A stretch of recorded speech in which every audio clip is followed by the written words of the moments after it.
Welcome to Union Duff. Today, we're looking at a case study in manufactured outrage.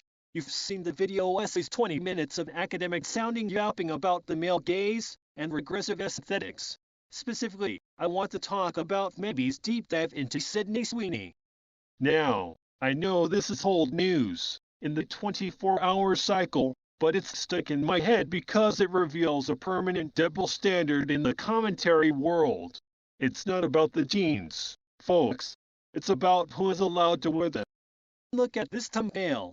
This is the visual blueprint for poisoning the well. You have Sydney Sweeney in a high contrast, seductive still from the American Eagle ad, paired with a caption that screams regressive. Notice the framing.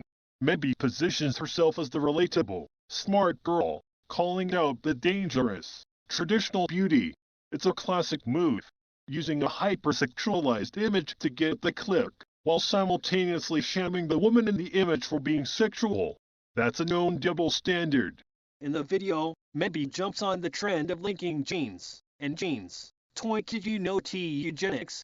Because a blonde, blue-eyed woman talking about heritage and antenna is apparently a dog whistle for the 1940s. This is an analysis. It's a reach so long that it's practically a yoga pose. It's mocking traditional values by pretending they are inherently radical. It's an attempt to make being a traditional IT girl synonymous with being a villain. The goofy parse. She says, "My credential is to discuss this matter. I am a chronically online Gen Z commentary YouTuber, no official degrees, no published works, just vibes." She admits it right there, it's just vibes. But vibes are being used to destroy a woman's reputation and career. When did we decide that being chronically online was a substitute for actual logic? On this channel, we call that duff information. It's hollow. If you don't believe about her eugenics theory, hear it straight from her. A blonde-haired, blue-eyed person and us promoting her jeans and talking about how her jeans are the best and how those are the ideal jeans. So we kind of had a whole issue with that about 80 years ago. I don't know if you remember. It was pretty freaking bad. Bro, take a breath. Jean and jeans are homophones. It's a pun. It's been used in ads since the 70s. You aren't uncovering a secret ideology. You're just being a bored college student with way too much time on your hands. To jump from a denim commercial to the 1940s just because a model has blonde hair isn't marketing analysis, it's a reach so desperate it's actually embarrassing.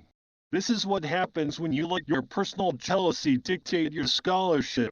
Look, I'm not trying to get into her personal life, but you can see the bias right there in the background.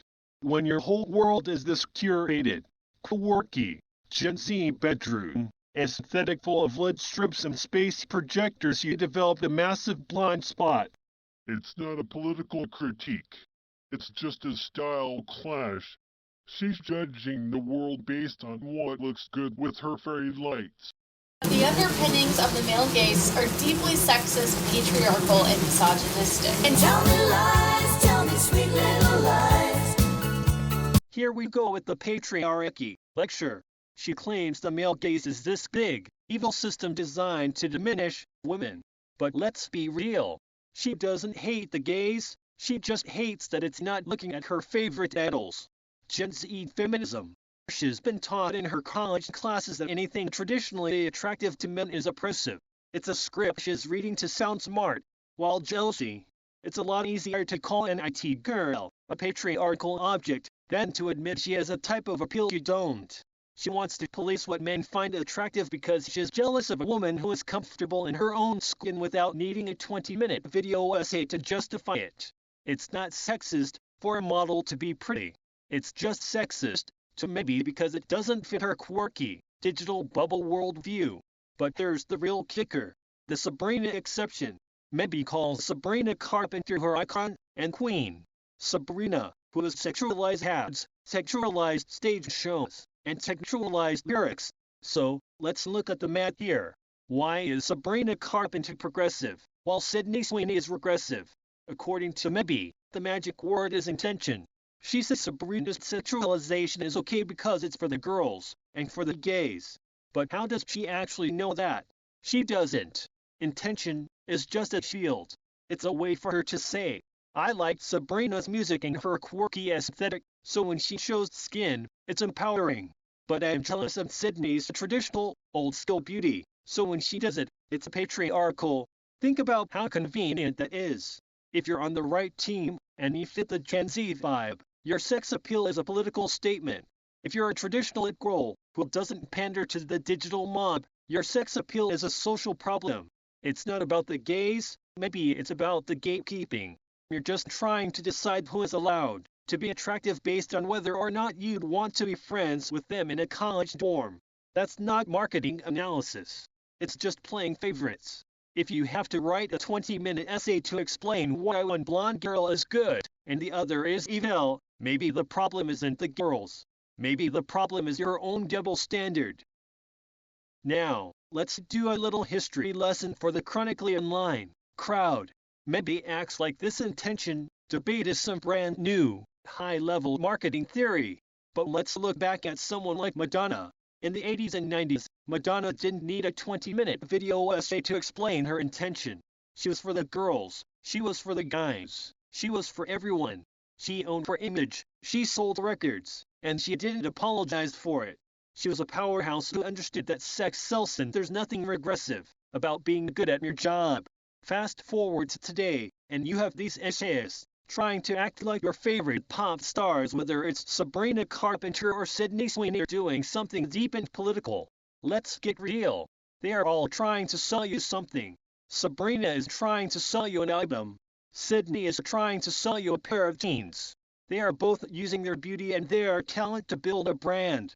The only difference is that Mebby's icon gets a pass because she fits a specific, quirky TikTok aesthetic, while Sydney gets a eugenics lecture because she looks like a traditional movie star. Madonna would laugh at this victim mentality. Back then, it was about talent and star power. Now, it's just about who can pander to the digital mob the hardest. Stop trying to make a denim ad into a social crisis. It's just business, and you're just bored. You want to know what comes between me and my Calvins? Nothing. That ad was a cultural earthquake. It was bold, it was controversial, and it was actually provocative. But back then, people understood the difference between an iconic fashion statement and a social crisis. If Mebby saw that ad today, she'd probably spend 6 months making a documentary about it being a global eugenics threat. This is what happens when you have nothing to do in life but overanalyze homophones and play with galaxy projectors. You lose all sense of perspective. You're not deconstructing the media. Maybe you're just showing everyone that you're too sensitive for the real world. Not everything is a BreadTube dissertation. Sometimes, it's just a girl in a pair of jeans. Get a hobby that doesn't involve a ring light. At the end of the day, we have to call it what it really is. Personal jealousy masked as political critique. I've spent this whole video breaking down the double standards, the intention, trap, and the eugenics reaches. But it all leads back to the same place. It's pure, old-fashioned jealousy.